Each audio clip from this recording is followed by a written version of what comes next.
Okay, well, hello everyone. Welcome back to the Endless Summer Podcast. This is going to be a little addendum at the front of our second podcast because we recorded last Saturday and talked a little bit about the team composition before spring training.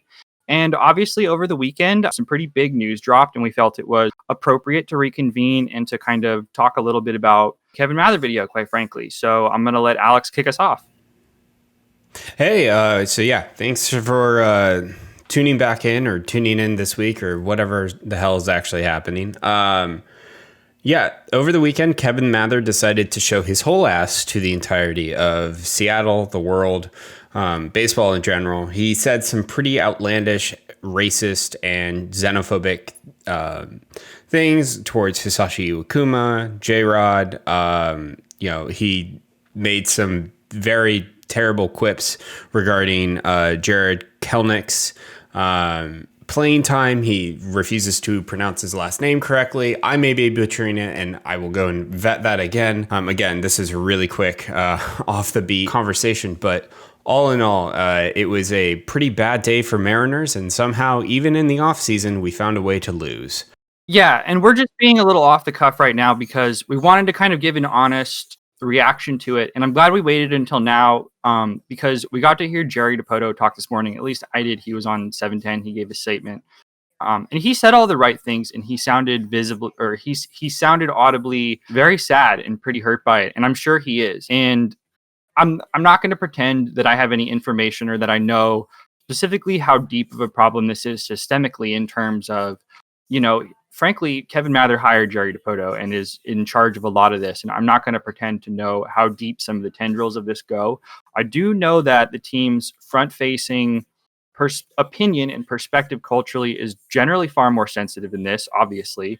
And I also know that this is not the way that players have looked at the Mariners recently, that this has been considered to be a destination where players are respected and are highly thought of, and that they should come to, to rebound in their careers. We have players like Ken Giles and Kendall Graveman who came here out of other more competitive situations and have spoken very highly of the Mariners. So I think that's where so much of this disappointment comes from, is there are a lot of us who have been watching the Mariners in this Jerry Dipoto regime and have felt like we have made incredible strides in that department compared to the Zarenzek era. And it is extremely disappointing to hear this coming from the top.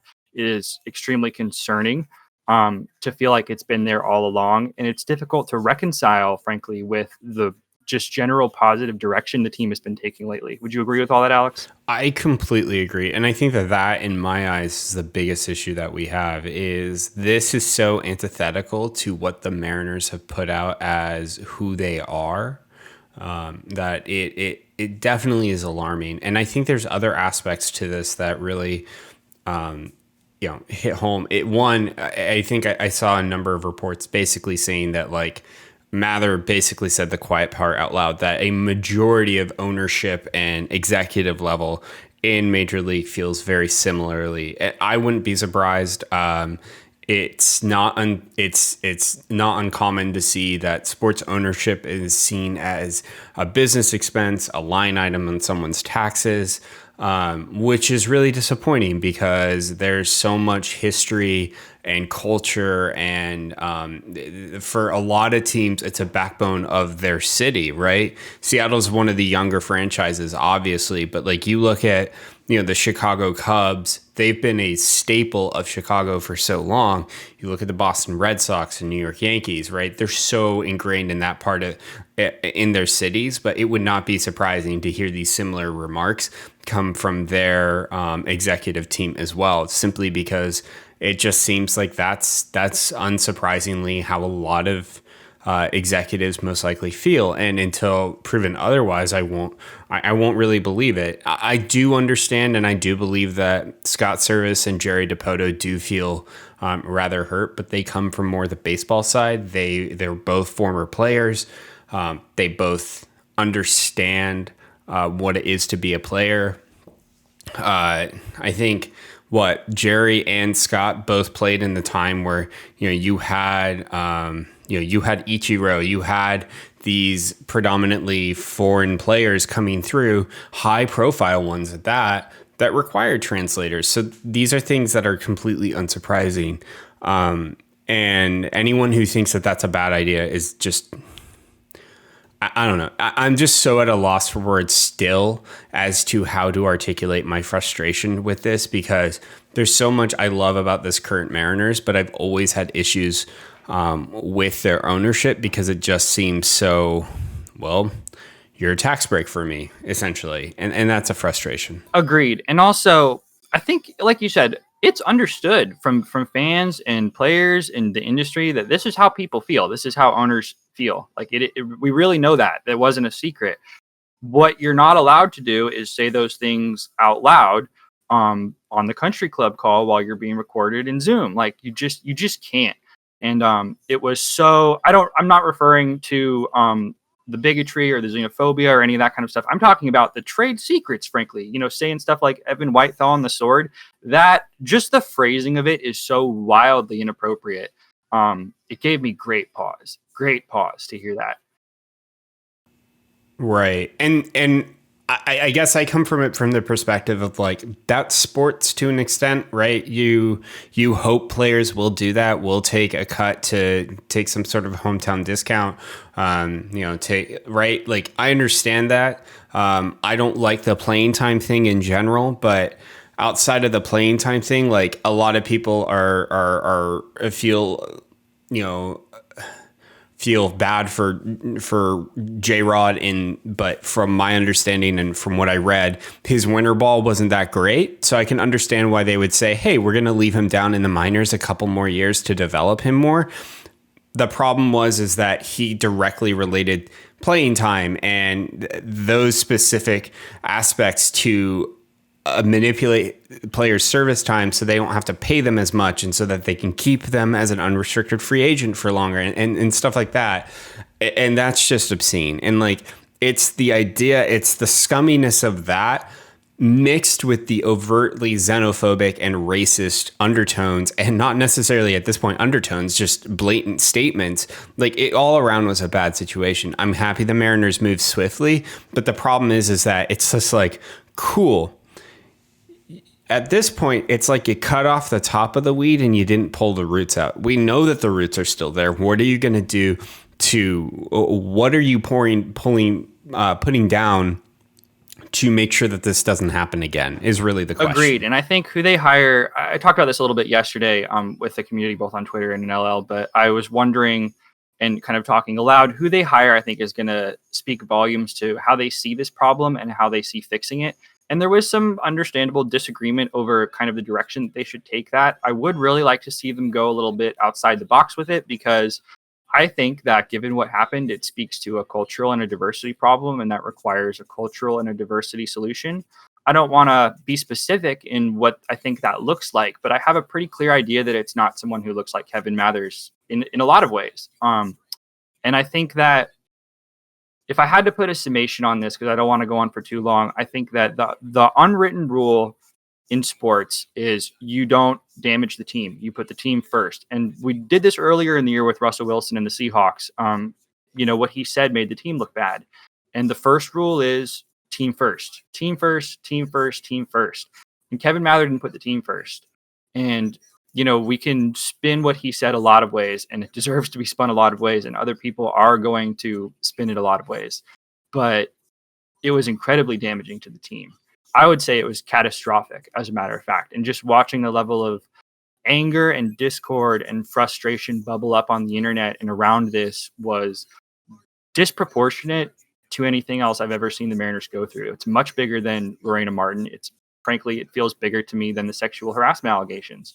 For whatever reason, that just didn't seem to register as much. Obviously because I guess actually, this was so public. This was posted on YouTube, so there was no darkness, there was no cover, there was no rug for this to be under.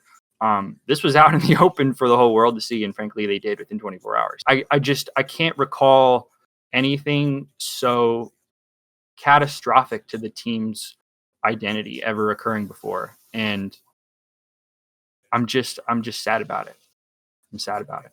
Yeah, that's the same for me. I'm saddened because it really sets us back. It's not a, one step forward, two steps back. This is like one step forward at like 150 steps back. It's a huge blow to not only the way that we're talking about prospects and upcoming players, it's also the way that we're talking about, veteran players. Like, why would you want to get rid of Kyle Seager? I talked about finding, a replacement for him because that's important. That's to say, hey, what is the future for this position? That's not to say that we need to throw Kyle Seager out the door. He's such a veteran talent.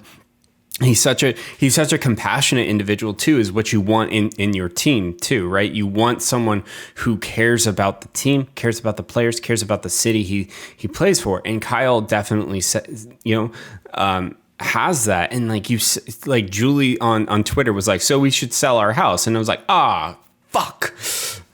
That really, really bummed me out. And it's a big part of why that is so perplexing. And even the stuff with the, paying the interpreter is that he started off the conference or the Rotary call, whatever, by saying, people don't care when rich sports owners lose money. So shut up. Like, there was this self-awareness about it in that he runs this billion-dollar company, but then he's complaining about paying someone $75,000 a year to get like legitimately all-star performance out of Sashi Iwakuma. It's like, dude, that's pennies in this organization. That's pennies in any organization. That's such a strange, just such an utter bizarre thing to throw out there. And that's why the racism, I think, is so thick in it, is because it was just genuinely so uncalled for on every level.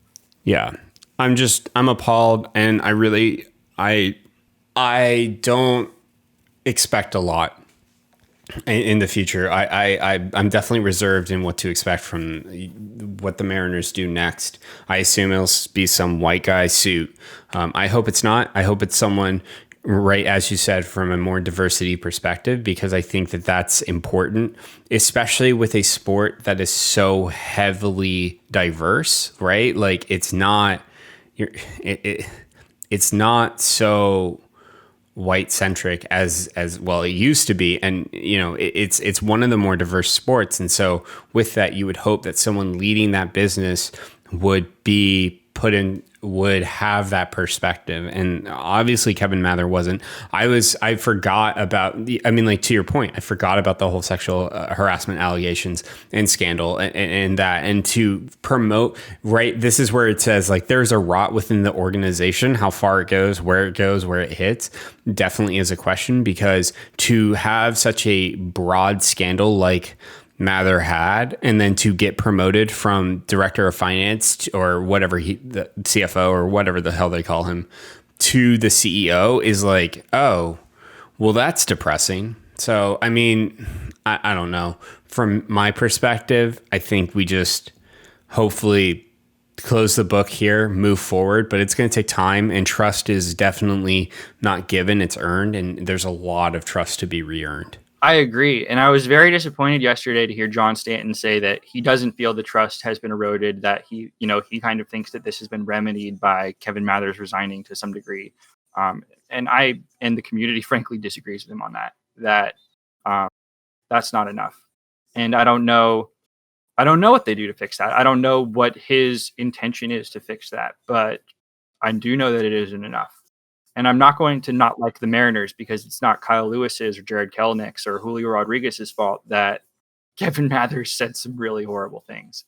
But I don't necessarily have to give my money to the organization either. And yeah, that's about where I'm at with it. Exactly. That's the same as I don't intend, and granted, this year with COVID and everything, I don't think in-person attendance was going to happen. But until there's something that proves that this is going to be rectified and taken seriously, I probably won't be going to a game anytime soon. So, and that's hard for us as fans. It is, and I think we're going to leave it there because there's going to be more discussion about this going forward. Like this is for sure not going away. We're going to have to talk about what new president they hire. We're going to have to talk about whatever steps they take from this. And I also want to be a little, as frankly depressed about this as I am. I'm trying to be optimistic because the team is at spring training right now. And I do want to move on a little bit because everyone is talking about this, and far more senior people who you should listen to more than us are talking about this. And our opinion matters, but there are a lot of opinions on this. And I think we've said enough, and that we will continue to monitor as we move forward. Is that fair?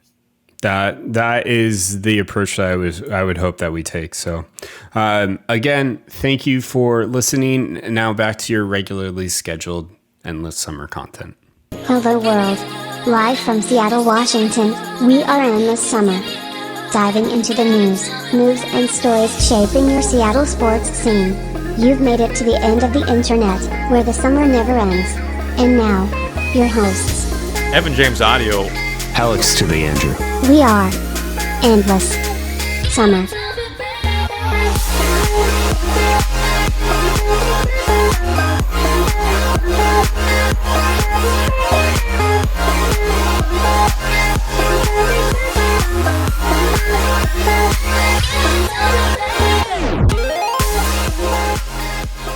Hey, welcome back to Endless Summer. I'm Alex. I'm joined with my co-host Evan. We're here to talk about Mariners, baseball, and Seattle sports in general. We're excited to kind of dive in this week. We'll be covering spring training. We'll be looking at the return of James Paxton.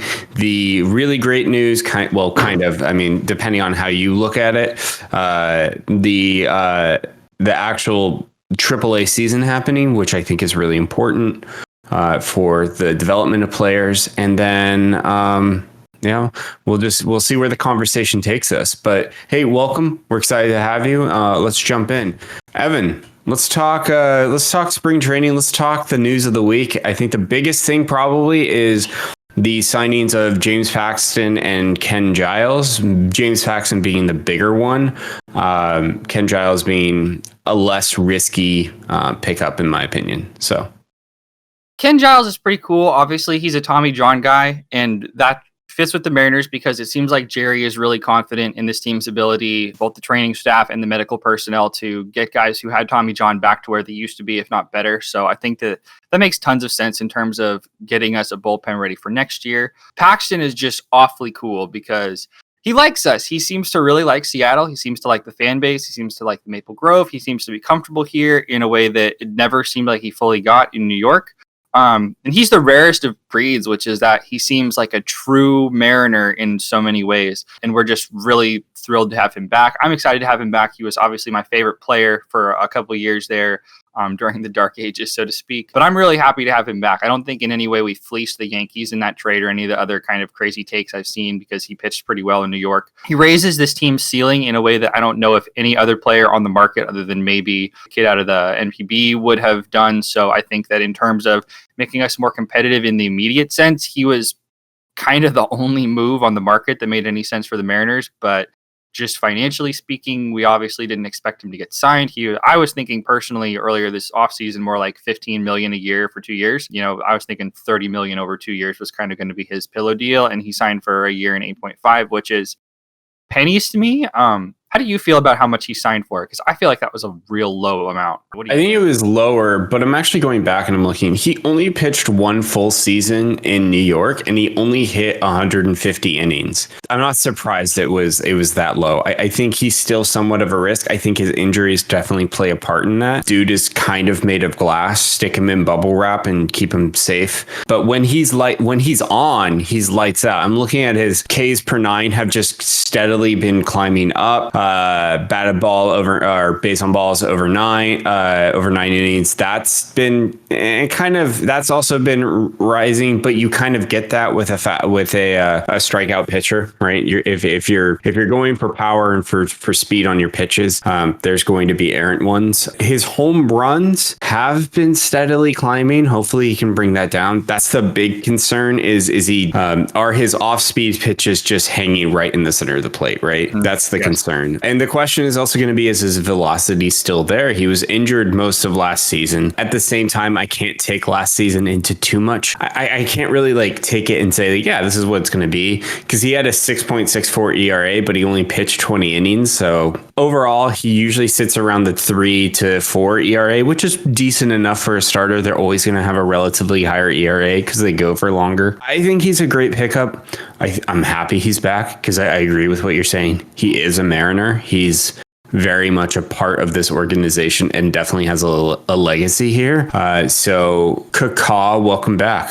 For those who aren't aware too, the Mariners and Seattle in general has kind of a specific player type of people who tend to stay here and thrive here. And it's more guys like Jamie Moyer than guys like Russell Wilson historically, which is partially why I think this is an interesting time for James Paxton to come back, because there's all this discord, no pun intended, going on with the Seahawks and the Russell Wilson negotiations, because we're having a little bit of little brother syndrome where he finally feels like his ambition to succeed and to be famous and, you know, to be recognized as somewhat outstripped his need for some of what he gets here locally. And we're seeing James Paxton, who just went to New York for a couple seasons and, you know, had, I think, what we could categorize as very much mixed success, returning to us. And it's pretty cool that we get one of our own back, because we don't have enough of them. I think definitely not. But that's probably it for Paxton. So in terms of where we are right now, spring training started this week. Pitchers and catchers reported. Some cool stuff has happened. We've heard, you know, some small reports about different players coming in and out of spring training already. Some of the protocols were discussed by Justin Hollander in terms of COVID on the Hot Stove report. But I think probably the big news, and what I'd love to hear from you about, is I was wrong specifically. I've really been thinking this entire time we weren't going to have a AAA season or a AA season, or there was going to be some kind of conglomeration of most of the minor leagues into a smaller league. It seems like they are plowing ahead and just going with the regular season. Talk to us about that and what you want to see. Yeah, I'm happy about that. Well, I mean, I'm trepidatious about it. I think there's good things and bad things. I think it's good that we're going to have that those players in those lower leagues are going to have the chance to develop. I think it's bad in terms of there's still no, I guess what I would say is safety net in place for those players, right? So like you get into the majors, you get called up, you immediately get the major league salary, you get a lot of these benefits that come with that. MLB needs to be doing something to protect the minor leagues. And I get that technically they're separated. They're not the same organizations, right? It's a franchise agreement. The Rainiers aren't necessarily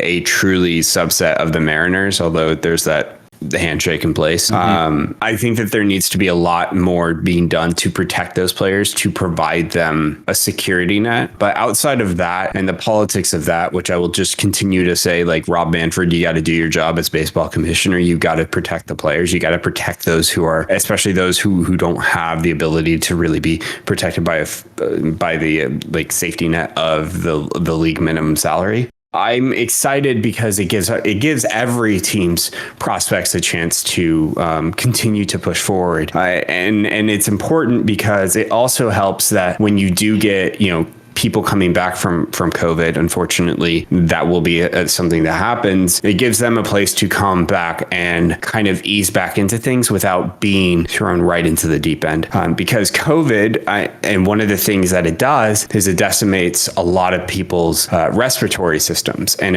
that's what it does.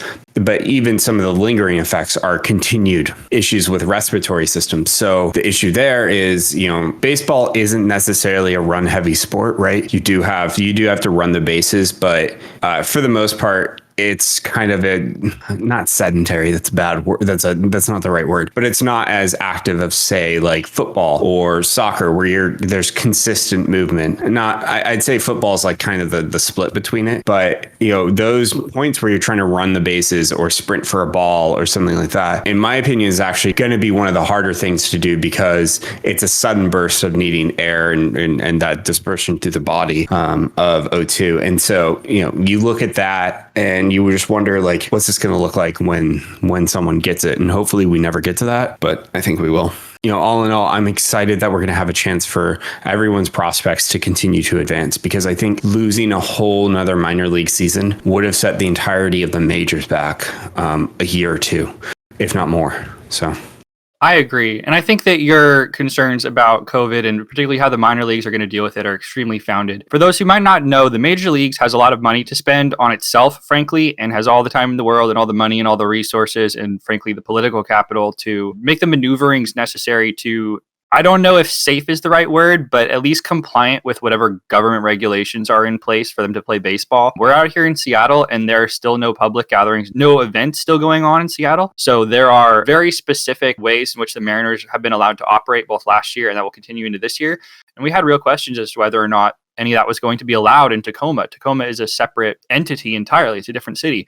They operate on their own rules. And so it looked like for a while they weren't going to operate that stadium during the season. We know now, obviously, that they're going to plow ahead with all of this, but I think that there are still, like you said, there are real questions. In terms of the performance of the players, we did see a tiny bit last year. Yoan Moncada got COVID last year, and for the record, it did diminish his performance. Not substantially when he came back from injury. I guess you'd call this injury illness. He was good, but there was a noticeable downtick in most of his stats. And that's true for several other players you saw, mostly pitchers. I know a couple of relievers got it and their performance afterwards was not as good.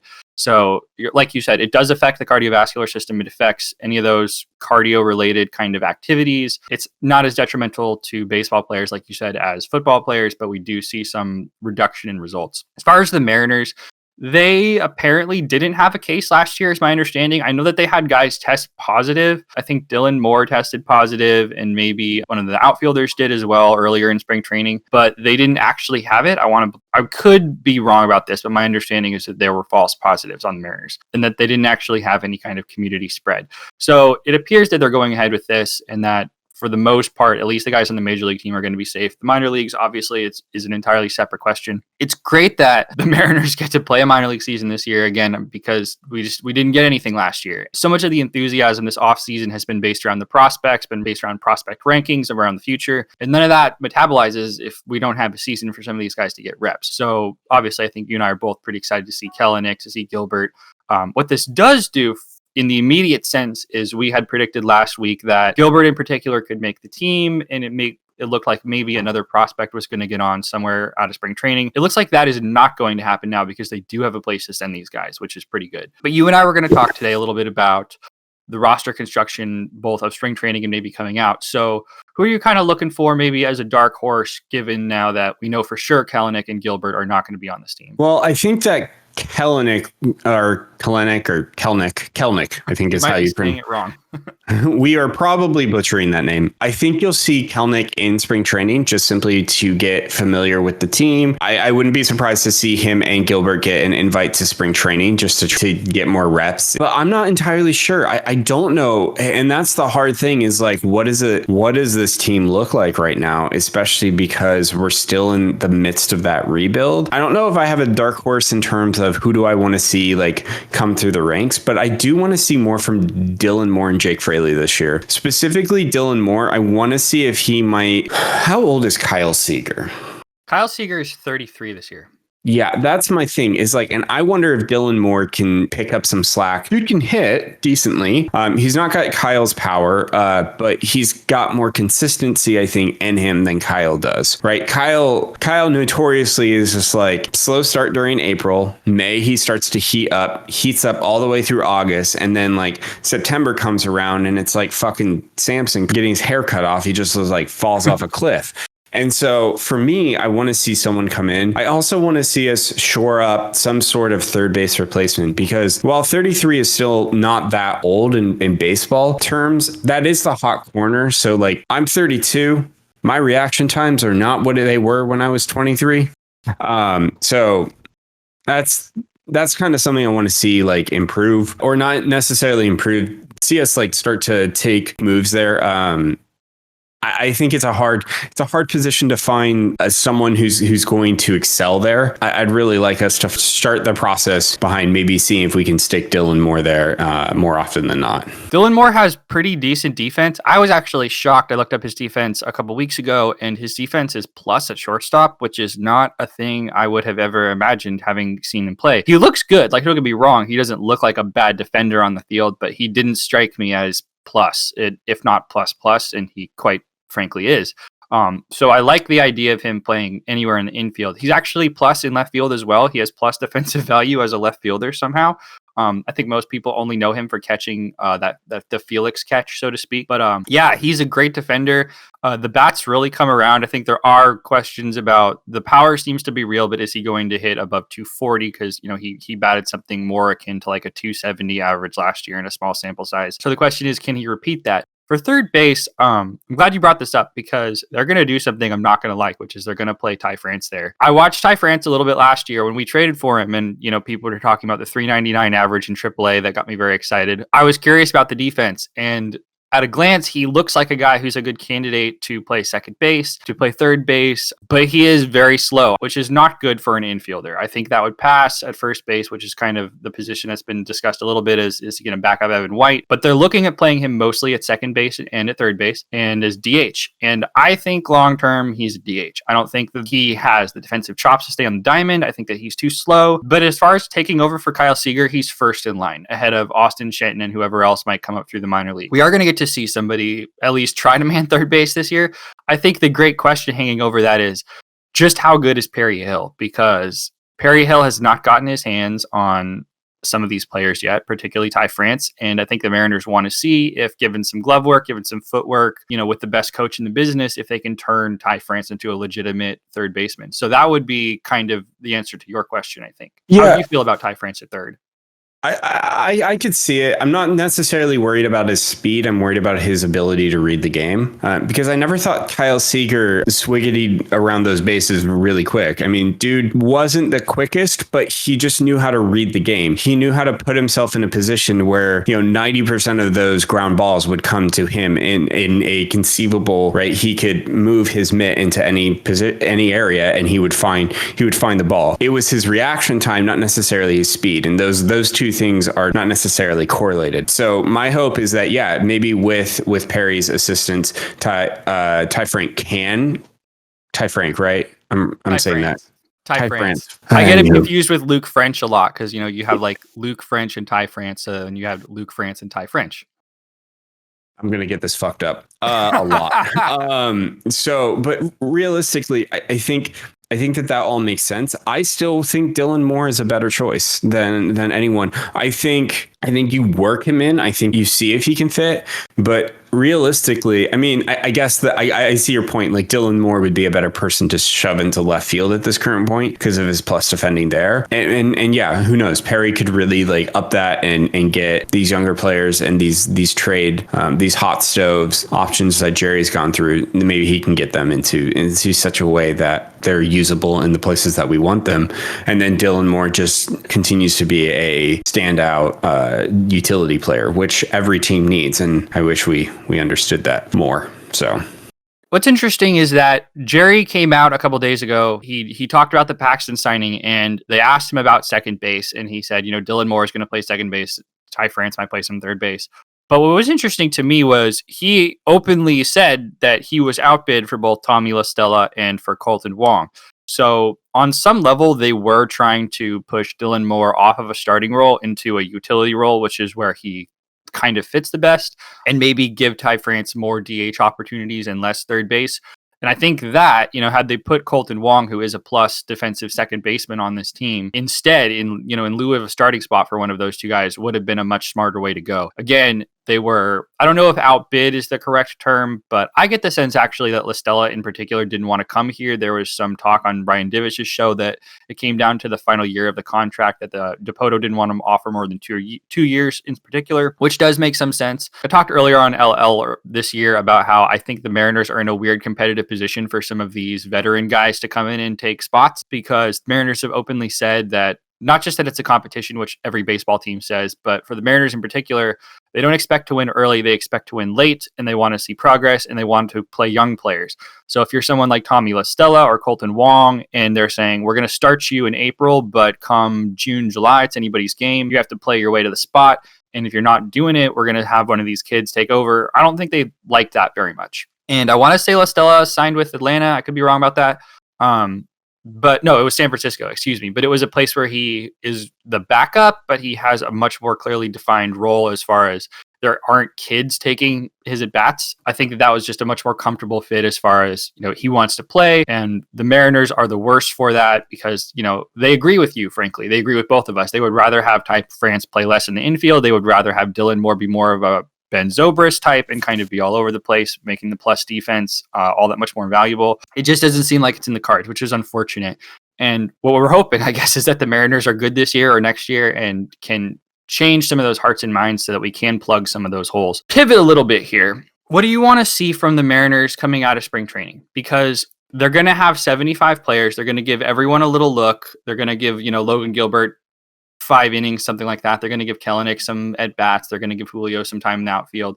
What is it that you're looking to see? Because we haven't seen some of these players in basically 2 years. No, we've never seen Brandon Williamson pitch. We've never seen some of the draft picks from last year or last 2 years ever play. So who are you looking for? Who are you trying to keep your eye out for? I want to see Gilbert because I don't think we've actually seen him pitch in a major league or even a spring training occurrence. I want to see Gilbert. I want to see how Kelenic improved. I do want to see how J-Rod's improved as well. I want to see hopefully Kyle Lewis's defense improve a little, understanding that it's spring training, everyone's rusty. There's going to be mistakes. There's going to be errors. That's what I expect. I want to see us coming out of spring training more cohesive. I think one of the issues that we've always had is we come out of spring training and like 1 or 2 people are like on fire and like to a point where it's a little worrisome because that they'll cool off eventually. And it's like we're completely disjointed, and hopefully we can come out a little more cohesive in the way that our team is trending. But honestly, I'm not looking for anything in particular outside of development and improvement from our prospects. I could give a literal shit about our veteran players because right now you're simply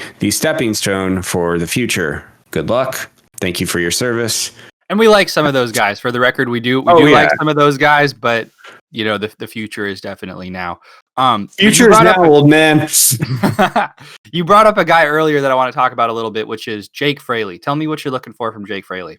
I honestly don't know. I think that I think he has the potential to do something in center. I think he has a little more speed than Kyle Lewis, and maybe putting Lewis. The ultimate issue is that we have too many outfielders and not enough outfield positions, which causes the issue at hand there. And especially when you look at situations like, where is Mitch Haniger going to be, like developmentally? Like he's lost like 2.5 years of time. He's God, I want to say 28 now. Yes. And not that that's like a bad thing. Like Paxton really hit his stride at 28, right? And so it's not necessarily a bad thing, but if he does come back and is a 3+ WAR player, you have to play him. And then that cuts off like, okay, so who are you sticking in left field? Who are you sticking in center field? If Fraley's a better defensive person, do you stick Lewis in left field? Even though that's not going to be great developmentally for him, because now he's going to get time at left field where he should be getting time at center field. But at the same time, defensively, you'd want Fraley out in center because he's got a little more speed. I know that you've called out he's like a right field, left field, but I think Fraley can really pull off center. Or do you do something kind of wild? What happened to Shed Long? He's still here. Okay, because wasn't he our second baseman? He will probably be the backup second baseman to Dylan Moore, and he will probably accrue some amount of plate appearances in left field as well. But I'm thinking he's essentially third in line in left field and second in line in second base. So he's firmly in a bench role either way. Okay, because ultimately I wonder, and I'd need to go back and take a look at Jake Fraley and see his reflexes and stuff like that. I wonder if you could kind of do the reverse of what we did with D Gordon and shove him in second. A reverse D Gordon. That's interesting. I think that the reflexes that you need and the ability to read the game in center and second are very similar. I think the area of application is very different, but the idea behind him is really similar, right? Mm-hmm. At least that's the way I see it, and I could be completely wrong, and I most likely am, but I'm going to say it anyway. I just think that for what it's worth, I think that's one of the most bold things you've ever said, and I really like that take. So keep talking about Jake Fraley at second base. I just wonder if you can take someone who's got, that defensive know-how. And I really do think that he understands the game really well. And I wonder if you can put him in a position where he could come to excel. And he's got a good arm, and he's got a very accurate arm. And that's something you definitely need. And you need someone who can make quick snap decisions at second base, right? Because that's a huge part of it, right? And so, in my opinion, it's a good choice. I like it. I think that I had never even considered Jake Fraley at second base. It's not something that ever crossed my mind because I think the team is so set on him as an outfielder, given his pedigree. So I don't think it's something they're going to do, but I like it in concept because his bat would seem to play there potentially better than it does in center field or wherever else he might play. A big question with Jake Fraley is he had, depending on who you would ask, but Justin Hollander in particular had come out in 2018, I want to say, before spring training and said that Jake Fraley had the second best defense in the organization behind Braden Bishop, who is obviously plus. But he didn't look like that last year. He was injured in spring training. He had some kind of illness. I'm not clear if it was COVID related or not, but he did go through some quarantine protocol. The team just didn't seem happy with Jake Fraley, both the shape he was in, the way he was playing, whatever you want to call it. And his profile changed a lot. When you saw him both at the major league last year and coming up from the alternate site, he was much more of a traditional left fielder looking guy than we had ever seen before. He, quite frankly, he could have passed for Marmolejos in terms of build. He seemed to me to have put on a bunch of weight, muscle to be sure, but it looked like he was doing less cardio and he was doing more weightlifting, so to speak, which again could have absolutely been just a byproduct of the shutdown and a lack of proper equipment for whatever workouts he was doing previously. But I'm curious to see if he shows up as that true center fielder again, because if not, he is more interesting, potentially maybe putting him at second base where the range might not be as much of an issue. I do think that's interesting. I also think, and we talked about this a little bit last week, but that he's probably the best trade candidate on the team. And that will require that he plays well. Because if he comes out in face plants and bats, 170, whatever it is he's hit at the major league so far, they're not going to trade him for anything. But if he comes out and he looks like he is a dude, maybe not a starter, but a Ben Gamel type, which is not completely unfeasible for Jake Fraley. I think there's a real market for him. Not a big market. They're not going to pull a blue chip prospect for him. But if they needed a Nick Margevicius type or something of that ilk, I don't think that's way out of the question. Yeah, I think that makes sense. Yeah. I think that that's another avenue. It really is going to come down to what do we need going forward. And, I expect the stove to be rather hot come the trade deadline this year, just simply because we'll see a lot of the prospects perform both in the minor league and major league level. And I wonder if we'll see those prospects move to, because I think that ultimately the biggest thing that we're still missing is we have Gilbert, we have Marco, potentially Paxton. Where's our other pitching coming from? And we're still lacking a real considerable bullpen, and not to mention a manager that knows how to use a bullpen. So I hope that we can figure out a way around both of those things. And I'm going to say it right here. I don't think Scott Service lasts after this season. That's a bold take. Elaborate. Why does Scott get fired? Because his bullpen management is going to cost us games that we should win. I could see it. For the record, I think that is... I don't think that's likely, but if he is going to go down, it's probably going to be because there's some real underperformance on the pitching side. I would agree with that. So looking at the bullpen, who is it that concerns you the most? The bullpen. That's a correct answer, I guess. I don't know. And I haven't even, and here's the problem is I haven't really dove into who's in our bullpen because, to be frank, I don't know who's in our bullpen. I don't. Nor should you. Right. And that's kind of the issue. And we'll get to know them over spring training. And I'm very aware that there are some probably diamonds in the rough in there and some players that will perform well above what they're expected to. And I'm happy to see that. I'm not trying to slight the abilities of those players. I'm saying that right now, I think our bullpen, as is with most major league teams, is our weakest part. And that's the problem, is that we need to figure out a way to supplement that. So either getting starting pitchers that can go longer so that we can less dependent arms in the bullpen in terms of, mid game arms, which is really where a lot of our games have been blown. Mm-hmm. I just worry about this bullpen, and I just don't think that we're ever going to reach the heights that we need to with Scott Service managing that bullpen. I think he's a player personnel guy. I think he's the type of person to come in, and I think he's got the diamond tactics right. I think he's got the field tactics right. So I think he's a good tactical person, but I don't think he has the game management side down. I think he's good at motivating those players too. So like, I think he definitely has a role in this organization. I just don't think he has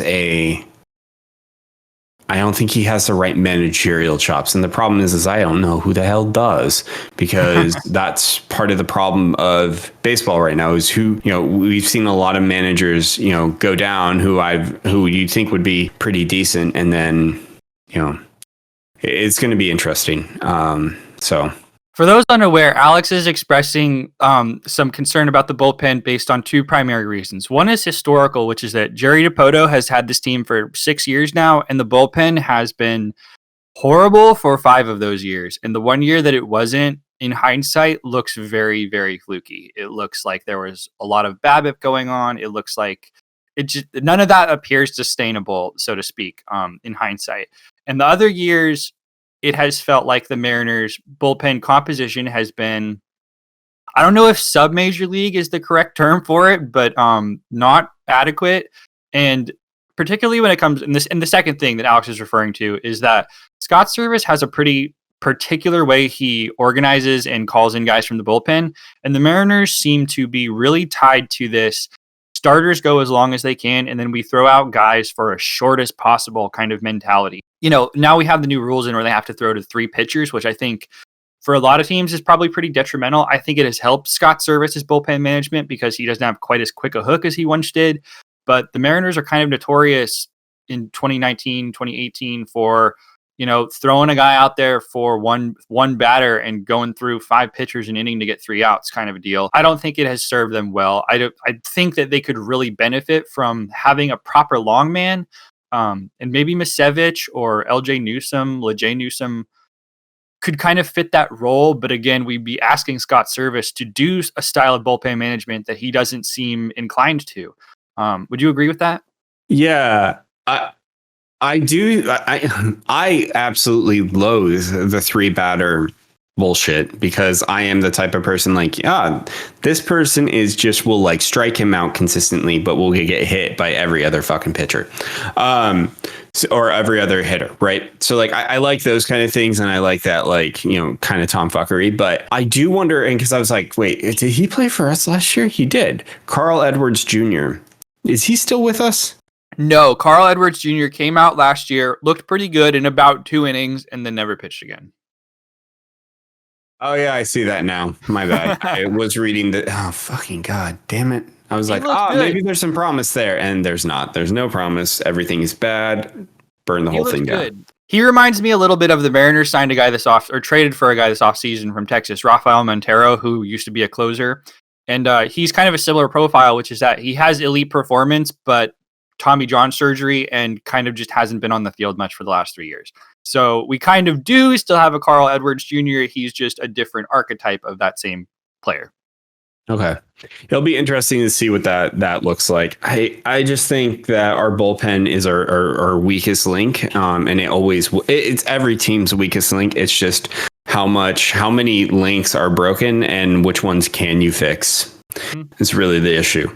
A big question with the bullpen, too, is that I shouldn't say everybody, but something like 30 to 40, if not 50% of pitchers showed up last year to the season with crazy diminished velocity, like a lot. They were missing 5, 6, 7 miles per hour because they hadn't been able to work out. They were essentially out of pitching shape. So as much as I want to give a mulligan to last year, I think some of that bad performance was real. I genuinely do, and I believe you do, too, as well. So it is a question of, with guys like Gerber and Sam Delaplane and some of their prospect relief pitchers who were out of it last year, who just were completely not major league caliber. Can they get those guys back to being major league prospects, major league pitchers at all? I think is going to be a big difference for this bullpen.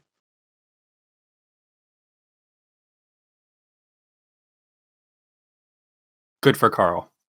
You don't know the bullpen too well, obviously, but do you have any Mariner bullpen prospect you're kind of interested to see this year potentially?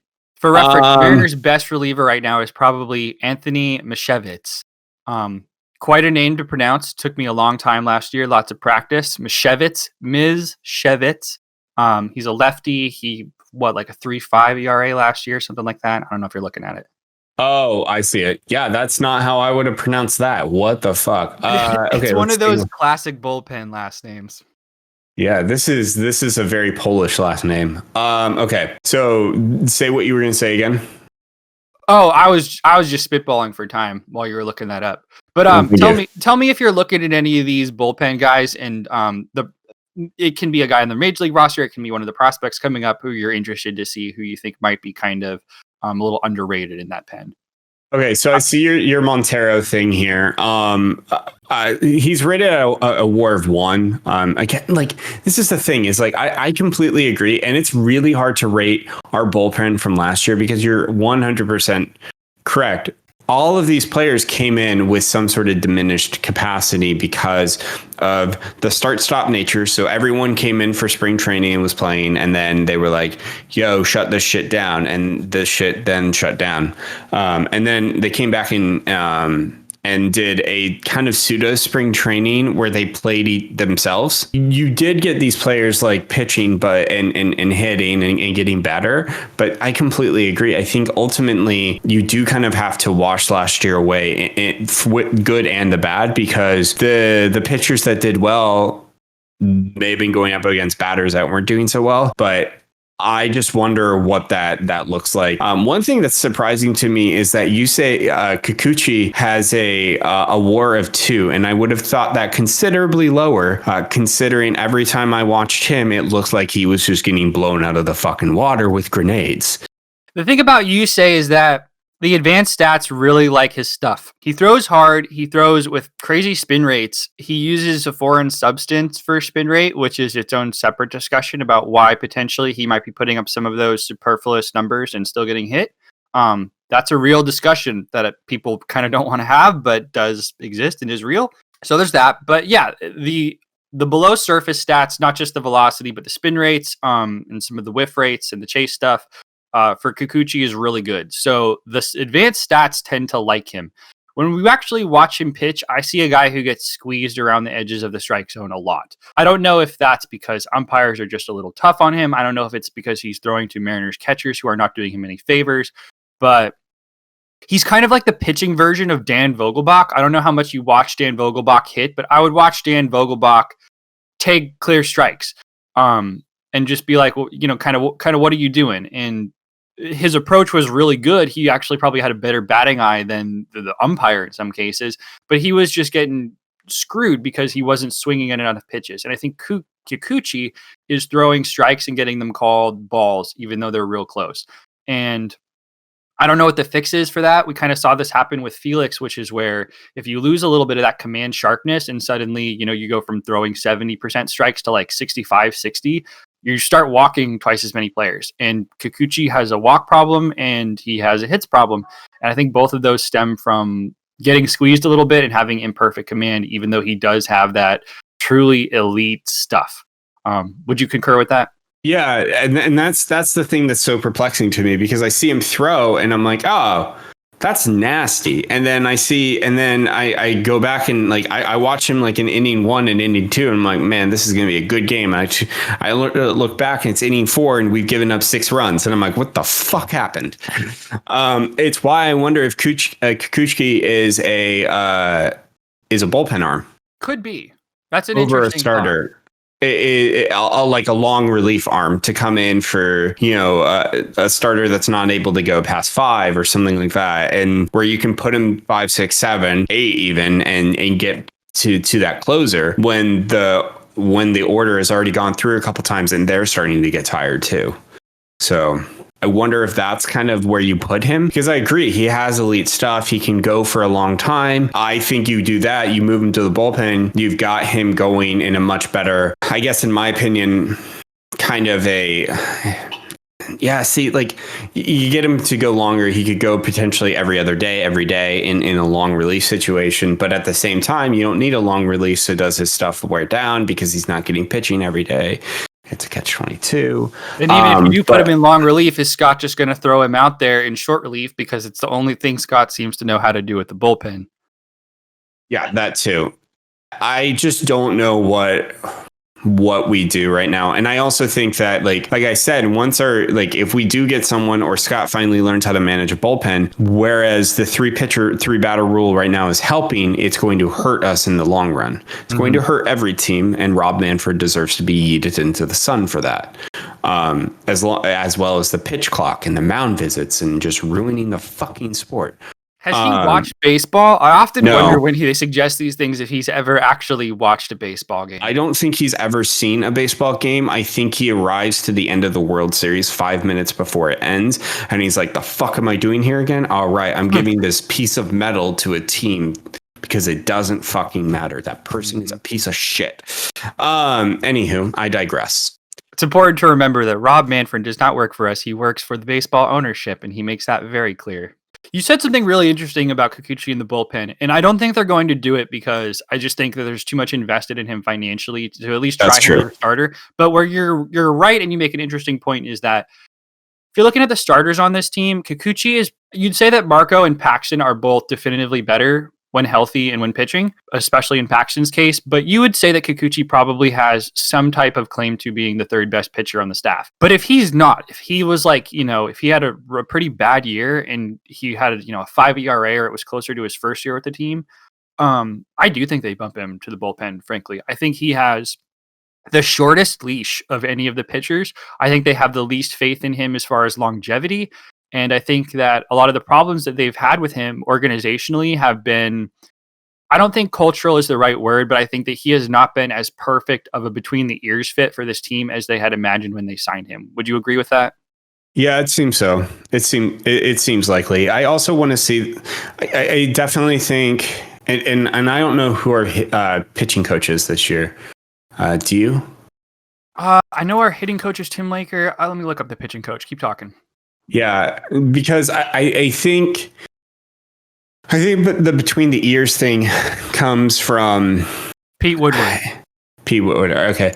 I wonder if there needs to be more of an emphasis from a sports psychology perspective especially with pitchers, because in my opinion, half of pitching is the psychological aspect of it. And with that, my concern is looking at, people like Kuchki. I think the issue is he walks a couple people and then he collapses mentally. He starts making mistakes. He starts trying to force it in there. And granted, you're totally right. I think a lot of pitchers get screwed by the umps, right? And it doesn't help that our catchers can't frame for shit. That's why I'm still annoyed that we traded Mike Zunino. I get that he can't hit, but the dude is a lights out catcher. He also knows how to train a pitching staff and a catching staff, because our catchers, even our number 2 and number 3 catchers, could frame a lot better with him in here, because he knew how to teach that. He knew how to convey that knowledge. And we don't have that right now. And we need a good catcher. Every pitching staff needs a good lights out defensive catcher who knows how to read the game as well. And I think that that's part of the issue as well, is that Kikuchi is also hamstrung by the fact that there's no elite catcher back there to help him when he does get a little erratic or he throws a borderline pitch. Also, robo umps. I'm sorry, umps. You're not good enough. You're too old to understand what's going on. And I think that that's a part of it, is that, okay, if a batter has 0.7 seconds to decide when to swing the bat, how the fuck is an ump going to be able to tell this? That's kind of the problem that I have. And that's why I want robo umps. And I'm not saying that there shouldn't be an ump back there. There's other aspects of the game to call: catcher interference, time, these other like more intangible aspects. Who the fuck crossed the plate? Did the catcher, right? Like, there's huge aspects of the game that needs to be dealt with at home plate. I think balls and strikes, we've gotten to a point where we can literally put a camera back there that will be like, that was a ball, that was a strike, that was a ball, that was a strike, right? Why are we doing this? It's not like we're taking away their entire job. We're automating one fact of it so that they can do the other parts better. And they can still call balls and strikes. I've always kind of felt like the discussion around the robot umps has been a little obtuse because we can still have them call balls and strikes. They're just reporting whatever the machine says, right? Right. Actually, that's. I was watching MLB Network, and they actually did a really great cutaway to it, and where I think it was a former player on the weekend. I think umps his like kids' little league games or something like that, or a higher level, and he is getting balls and strikes called by a computer, and he calls them balls and strikes because that's his job, but he's being fed that information. And I think that that's the best way to do it. And I completely agree because, with something that's with such razor thin margins, why are we getting situations still where the ball is like dead center, meat ball, middle of the plate, and an ump is calling it a ball? I still remember the end of a game. Like it was like 3 years ago. It was Steve Cishek. He was throwing and he threw a ball. He threw a strike middle of the zone. And the ump just like sat there. He's like, ball. And Mike Zunino literally threw his mask off and looked like he was ready to deck the guy because it was just like, how do you miss that? And so like puts his mask back on and they throw it again and the batter strikes out and he's like, strike 3. And it's like the end of the game. Cishek, the batter even, and Zunino are all like looking exasperated. Like, the fuck did you miss that first time? So to me, it's just like, it's a huge part of the game. And the thing is it still doesn't like framing pitches is still a thing. Like that is all going to be, I don't know. I totally agree with you. And I don't think any of the stuff that people like about baseball goes away if you do that. I really don't. I think you have the umpire call the balls and strikes anyway, the same way he used to. It's just automated through a feed or whatever. And then they make all the other calls the same way we do now anyways. So I have a hard time understanding the logic behind not liking this. I think that it's umpires who have been grandfathered into the league for a long time don't like it because there's a lot of pride that goes into being a major league umpire and they don't want to be told what to do. And we see that borne out, frankly, in some of the regular calls that they make incorrectly during the season anyway. That there's a lot of friction there and that umpires are a little above the game in kind of the way they're treated and the level of control that they have over it. But we started this with Kikuchi. I think we're in agreement that if there was one player I would love to see live with robot umps for a year and see how that changes the trajectory of their statistics and their career, I would like to see Kikuchi get some of those strikes called. I would also love to see Dan Vogelbach have a year of at-bats where everything outside the zone is getting spit on. But it doesn't seem like still swing at it. Dude would still swing at it. I mean, he reminds me of Mike Zunino in the way that he approaches the plate. He has a better eye for it, but there are some things where he swings at, and I'm like, dude, that was in a fucking different state. What are you doing? And granted, we all make those mental lapses. I think I've seen Nelson Cruz swing at stuff like that, but it's so much more consistent with the way that Vogelbach approaches it. No, I completely agree. I'd love to see both those people though take time because I think it would help. I think I do wonder though if the reason that Dan and Kikuchi both struggle is because they both are unsure as to what is a ball, what is a strike, right? And I agree. I think that there needs to be improvement there. I think we're coming up on time. It's been We've discussed a lot. So we have more to discuss in terms of what does this team look like. And I think that this is going to be a lot of fun to talk about next time in 2 weeks when we come back together and discuss. And what we'll talk about is what does an overachieving Mariners team look like? We'll talk more about the Shedlong, Jake Fraley, Kyle Seager, Ty France, Sheffield, Flexen, Markakis, and Dunn. We'll talk about what they potentially bring to the table in terms of trade chips. My question ultimately is going to be, does Braden Bishop come back and really perform? We didn't see him last year. He was injured. I think he had a lacerated spleen or some shit like that. Like his body was like, please stop. So I want to see him come back. I want to talk about what our catching situation looks like. So I think it'll be a good discussion to the position players. I think we talked a lot about spring training, pitching, and AAA this week. And so I'm excited to dive into more the major league side next week. Yeah, we're going to have actual games to watch next week. Is that right? I want to say they start playing like on Monday or Tuesday, the intra-squad games. So we will I'll have to check. I thought they started March 1st. So, I yeah. don't know if it's earlier. I saw some kind of that might be for like between teams play, but I saw some kind of thing that said they start. I want to say February 24th or 26th. Oh, wow. So it's next week. But we'll end on this note because I think this is important to talk about. How disgusting was it to see Felix Hernandez in that hideous Orioles uniform? Wait, did I miss this? It's been a busy week at work. Felix signed with the Orioles and showed up to camp, and so there are preliminary pictures of him pitching for the Orioles. And I'm not able to wrap my head around it, like logistically. I keep looking at the picture and waiting for it to hit me and feel it emotionally, and I'm just so cold to it. I'll take the Orioles over him going to the Yankees or the Blue Jays, though. I don't know if either of those teams would have him at this point. That's true, but still, fuck the Blue Jays and fuck the Yankees. Mm-hmm. So what do I care? I'm happy to see him, suiting up still. I don't think he has much longer. I also think he's abrasive in the clubhouse. I don't see him lasting much longer, unfortunately. I think when you're called the king for this long, your ego is on a completely different level, let alone, I think it's out of this planet at this point. So it'll be interesting to see. I don't have a lot of confidence. So neither do I. And if I had to put money on it, I would say 2021 is the last season Felix Hernandez pitches in the major leagues. Would you agree with that?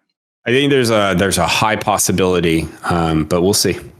And it's for the Orioles. Ugh. After all that losing in Seattle, you figured he would have wanted to at least like try and sign with somebody who might have seen a couple of wins here or there. But, hey, I guess whatever's familiar, right?